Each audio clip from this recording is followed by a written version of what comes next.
You want to change your life? Don't wait for motivation. Don't wait for the perfect moment. Discipline doesn't knock on your door with a smile. It kicks it down. You want something real, something that actually rewires your soul. Then it's time you stop chasing comfort and start chasing discipline. The kind that makes you get up before dawn when nobody's watching.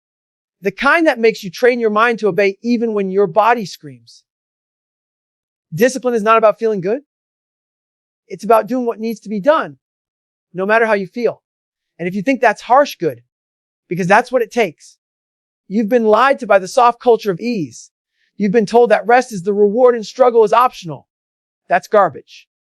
Discipline is the reward. The struggle is the sharpening stone. It cuts off weakness and sculpts power. Every single person has two voices in their head. One is weak. The other is ruthless. The weak voice wants rest, comfort, excuses. The ruthless voice wants dominance, wants suffering, wants the truth. Discipline feeds the ruthless voice. It starves the coward. You choose which one grows louder every damn day. I'm not saying you'll like it. You won't. You'll hate it at first. Your mind will rebel. Your body will ache. And everything around you will try to pull you back to mediocrity. But the deeper you dig, the more you suffer with intent, the stronger you become. Because on the other side of pain, there's clarity. There's power. And there's a version of you that's been locked away behind years of comfort and fear. Discipline isn't one decision.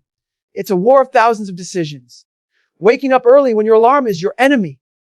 Pushing through another set when your arms want to quit. Saying no to distractions when everyone else says yes. Each moment is a battle. Each battle is a chance to sharpen your edge. So let me be real with you. Discipline will hurt, but do it anyway. Because discipline is what breaks chains. It's what builds kings. It's what separates those who just talk from those who live it. If you want to do more, be more, become more. You don't need hype. You don't need motivation. You need discipline. Train it. Live it. Bleed for it. Discipline starts when motivation ends. Motivation is that quick flash of energy you feel after watching a hype video or hearing someone speak with fire. It gets you moving, but only for a moment. It's like a sugar high sweet at first, but it crashes fast. What happens when the feeling fades? What happens when it's cold outside, your body ache is filled with doubt, and nobody is watching? That's the battlefield most people lose on. Because motivation disappears the moment pain shows up. Discipline is what steps in when motivation walks out. Discipline is the steel spine that keeps you upright when everything else wants to fold. It doesn't rely on feelings. It doesn't care if you're tired, stressed, or uninspired. Discipline is mechanical. It's cold. It's brutal. But it's consistent. It says, we're doing this no matter what. And that's what separates warriors from the weak. Because warriors don't wait to feel good. They train themselves to do good even when everything feels like hell. That's the root of all transformation. You see, people talk a big game when they're hyped up.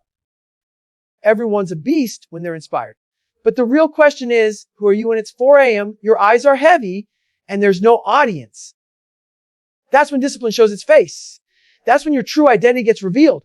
The version of you that shows up in silence, without applause, without cameras, without praise. That's the version built by discipline, not motivation. And that version is dangerous. Think about how many times you started something with excitement, workouts, goals, habits, only to abandon it days or weeks later. Why? Because the flame of motivation dies without oxygen. And life doesn't always give you oxygen. Life gives you stress, distractions, chaos, setbacks. Your house will collapse under pressure. But if your foundation is built on discipline, you become a fortress. Untouchable. Relentless. The truth is, discipline is boring. It's repetitive. It's unsexy. But inside that boredom is where greatness lives. While others look for shortcuts, you stick to the grind. You sweat. While others sleep, you rise. That repetition, that daily struggle, that mindless commitment, that's what forges beasts. You don't need to feel ready. You need to be ready. And the only way to stay ready is to train like every day is do or die. Because mentally it is. So when your motivation fades, and it will, don't panic. Don't quit. That's not the end. That's the test. That's the moment discipline has been waiting for. That's when your real training begins. That's when you separate yourself from the pack. Most people stop when it hurts. Discipline tells you to start when it hurts. It tells you to get louder when things get darker. And it becomes the internal voice that says, this isn't the end. This is where we begin. You don't wait for the right time. You create it. Most people live their lives stuck in the waiting room of comfort, sitting around for the perfect time to act. They wait for the weather to change, for the stars to align, for their schedule to be clearer, or their mind to be calmer. But here's the truth, the right time doesn't exist. It's a lie we tell ourselves to delay the pain of doing the hard thing. You don't stumble upon greatness by waiting. You force it into existence. You create momentum through action, not hesitation. Discipline is what wakes you up and says, the right time is right now, because I said so. When you rely on conditions to be perfect, you'll never move. Because conditions will never be perfect. Life is messy. Your job will get in the way. Your relationships will stress you out. Your mind will give you every excuse to delay the work. That's why discipline is so powerful. It doesn't ask for permission, it makes decisions. You don't negotiate with weakness. You execute in spite of it. Every time you delay because things aren't ideal, you're reinforcing the habit of surrender. But every time you take action despite the chaos, you build the identity of a savage. Think of the strongest people you've ever seen, physically, mentally, spiritually. None of them waited until everything felt good. They created strength in the middle of storms. They trained while they were broke. They pushed while they were broken. They didn't wait for motivation. They made discipline their compass. They learned that if you can't dominate yourself in the worst conditions, then you'll crumble when things go wrong. So they stopped hoping for ideal days and started dominating any day. The clock doesn't stop ticking because you're scared. The world doesn't pause because you're uncertain. Time keeps moving. And every moment you wait for that perfect start is another moment stolen by fear and comfort. Discipline doesn't care if the odds are against you. It doesn't care if your body hurts or if your friends don't believe in you. Discipline says, get up, move, build. It's an internal engine that keeps running even when the world around you is falling apart. Stop giving yourself outs. The longer you wait, the deeper the hole gets. The harder the start becomes. You have to flip the script in your own mind and realize that you are the one who sets the time. Not your schedule. Not your emotions. Not your circumstances. You decide when it's time to rise. And if you're disciplined, that time is always now. You're not going to build an elite mindset by putting your foot on the brake. You build it by stepping on the gas and burning through the excuses. And here's the secret. The very moment you act in the face of resistance, that's when you begin to transform. Not when you feel ready, but when you go anyway. When you show up in the middle of the storm and say, let's go. That's when discipline becomes your identity. That's when fear starts to lose its grip. So stop waiting. You'll never be ready. The moment you take action, despite that, is the moment you become unstoppable. Feed the ruthless voice. Starve the coward one. There are two voices inside every human being. One whispers comfort, safety, softness. The other screams war, grit, and destruction of weakness. One tells you to rest, take it easy, stay average. The other demands more pain, more sacrifice, more work. If you want to become relentless, you have to learn to identify those voices and then decide which one you feed. Because whichever one you feed, that's who you become. You feed the coward and he grows into your master. You feed the savage and he becomes your identity. The coward voice is loud when you're tired. It shows up when the alarm goes off at 4:30 a.m. and says, you deserve more sleep. It whispers when your body is aching during a workout and says, take a day off. It shows up when life gets hard and says, it's not worth it. And the truth is, that voice sounds reasonable. It sounds like it's protecting you. But what it's really doing is stealing your greatness. It's killing your edge. It's the same voice that tells average people they're doing enough when deep down they know they aren't. The other voice. That voice is brutal. It doesn't care about sleep or sore muscles or how you feel emotionally. That voice says, get the hell up. That voice says, it pushes you through the pain and into your power. But here's the catch, that voice starts off quiet. You don't hear it at first because the coward is screaming. You've spent years feeding the weak voice, giving in to every excuse, every delay, every fear. So if you want to awaken the ruthless one, you have to stop feeding the coward. You starve the coward by doing the opposite of what it tells you. If it says skip the workouts, if it says eat the junk, you eat the discipline. If it says you're tired, you go until you're exhausted. That's how you shut it up. Not by negotiating, Not by debating, by dominating. Action is the only language it understands. The more you ignore the coward and act through it, the weaker it becomes. It starts to shrink. And while it shrinks, the other voice, the one forged in fire, gets louder. That ruthless voice inside you. It's been buried under comfort. It's been drowned out by years of softness. But it's still there. It's the voice that comes alive when you hit your lowest point and refuse to stay there. It's the voice that says, I'm not done yet. When your body is on the edge, you don't need to find it. You need to unleash it. And that takes pain. That takes discipline. That takes complete rejection of comfort. The day you decide to feed the savage and starve the coward is the day you start becoming unstoppable. But it won't be easy. The weak voice will beg for attention. It'll cry, manipulate, and try to trick you into quitting. Don't listen. That voice has lied to your whole life. It told you comfort was enough. It told you pain was the enemy. But now you know the truth. Discipline is the weapon, is the battlefield. Choose the ruthless voice. Feed it with action. Starve the coward with suffering and watch the beast rise. Discipline trains you. Obey yourself. You want to know what real power is? It's not muscles. It's not money. It's not talent. Real power is self-command. The ability to tell yourself to do something hard, painful, boring, or uncomfortable, and then actually do it. Not once, but every single day. That's what discipline builds. It trains your mind to stop being a victim of feelings. You stop asking yourself, do I feel like it? You start saying, doesn't matter how I feel. This gets done. That mindset, that's a lethal weapon. Most people live like puppets. Their emotions pull the strings. If they feel motivated, they act. If they feel tired, they don't. If they feel confident, they move. If they feel fear, they freeze. That's weakness in disguise. Discipline doesn't care about feelings. Discipline gives you commands, not suggestions. And when you obey yourself, especially when it's hard, you reclaim control over your life. You start moving with purpose, not moods. Every time you override your comfort with discipline, you're programming your mind for strength. You're proving to yourself, goes off. You get up. The workout hurts. You finish it. The plan gets hard. You stick to it. Why? Because you said you would. That's power. Not because someone's watching. Not for applause.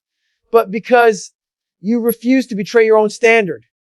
Most people are addicted to quitting. Discipline breaks that addiction. You train obedience to self the same way you train a muscle. Through resistance. You put yourself through discomfort on purpose. You build systems, routines, and rules. And then you follow them even when every cell in your body begs you to stop. That's where the magic is. The more you do it, the less power your feelings have over you. The more you do it, the louder your inner command becomes. Eventually, it becomes your instinct. You don't think twice. You just execute. And let's be real. Most people don't have a discipline problem. They have a commitment problem. Means, I'll do it when it's easy. No. Commitment means, I'll do it especially when it's hard. Discipline is the knife that carves commitment into your identity. It's not just about doing a thing once. It's about showing up day after day, whether it's raining, whether it's lonely, whether it sucks. Because you trained yourself to obey. Not the weak version of you, but the high standard version. You stop letting life push you around. You stop letting your mind control you. And instead, you control your mind. That's what discipline does. It sharpens your will into a blade. You don't get that from comfort. You get it from pain, from repetition, from denying the easy road. And once you learn to obey yourself, nobody can break you. Because nothing outside of you can control a person who's mastered control inside. Comfort is the enemy of growth. Comfort is a liar. It wraps itself in soft words like rest, peace, and self-care. But underneath it's a slow poison of potential. Every time you choose comfort over struggle, you trade growth for ease. You make a deal with weakness and say, just don't hurt me today. But real strength, real evolution only comes from the fire. You want to grow? Get uncomfortable on purpose. That's the rule. Because the things that scare you, exhaust you, stretch you. That's where the growth lies. Let's break this down. Comfort does not sharpen you. It dulls you. It puts you in this trance where your mind starts accepting less. Your body forgets how to suffer. Your standards drop little by little. And one day, you wake up and wonder why you're average, why you're not who you know you could be. It's simple. You stop doing the hard things. You let the easy way in. You chose the couch over the run, the snack over the discipline, the excuse over the mission. And those choices, They add up. They cost you everything. Discomfort is the forge. Pain is the teacher. Struggle is the curriculum. If you're not suffering, you're not growing. If you're always comfortable, you're not pushing your limits. You're living inside them. The strongest version of you is buried under stress, sweat, failure, and pressure. Most people never meet that version because the moment life gets hard, they tap out. But if you can learn to lean into discomfort, not run from it, not fear it, you tap into an entirely different level of potential. Discipline thrives in discomfort. It craves the grind, the repetition, the relentless attack on comfort zones. The more you live in that zone of pain, the more comfortable you become being uncomfortable. That's when your mindset changes.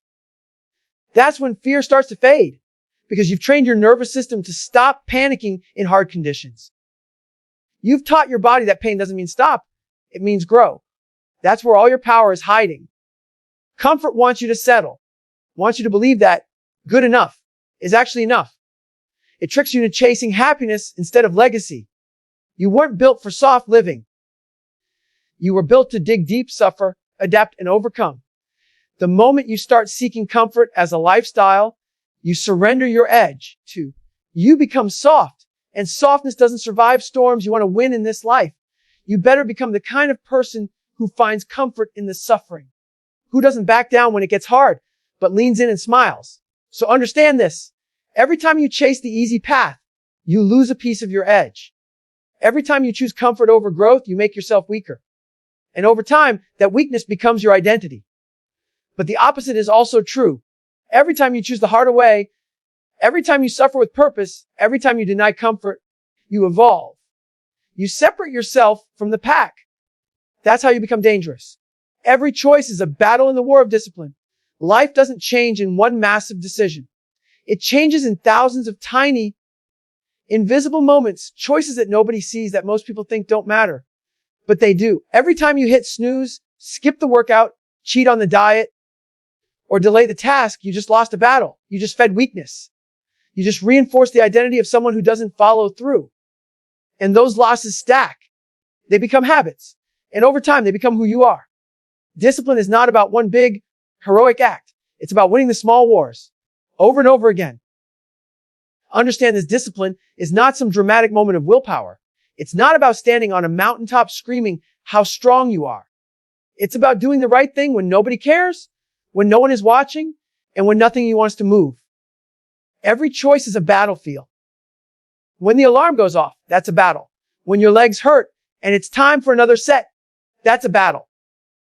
When the craving hits and you're staring at junk food. But discipline is the side of you that refuses to surrender. It doesn't negotiate with weakness. It annihilates it. The problem is, most people don't realize they're in a war. They think they're just tired, just stressed, just not in the mood. They treat these micro decisions like they don't count. But the enemy of growth is in the details. It lives in the easy choices. It waits for you to get comfortable and slip up. That's why you need to build awareness and aggression in the smallest of moments. You have to go in your day like a soldier, eyes wide open, armor on, ready to fight for every inch of progress. Because when you start seeing each decision as a battle, your mindset flips. You stop sleepwalking through life. You stop making excuses. You start stacking wins. One cold shower, one clean meal, one early wake up. Those wins, they compound. And so does the confidence. You start trusting yourself. You start moving differently. You start building a reputation with yourself as someone who doesn't break, someone who doesn't run, someone who wins, even when it hurts. That's the thing about it. It doesn't care about how big the task is. It cares that you show up. It cares that you swing the hammer every day without fail. Dude, even when you're sick of the process, because every time you choose discipline over ease, you reinforce a powerful identity. I'm the kind of person who does what needs to be done, no matter what. And when that identity gets locked in, you become a machine. Relentless. Unstoppable. So the next time you face that simple decision, the alarm, the workout, the phone call, the temptation, remember, it's not small. It's not meaningless. It's war. And you either win the battle or lose a piece of who you're trying to become.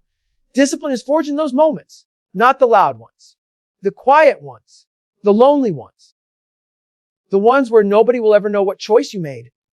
But you'll know, and that's enough. That's everything.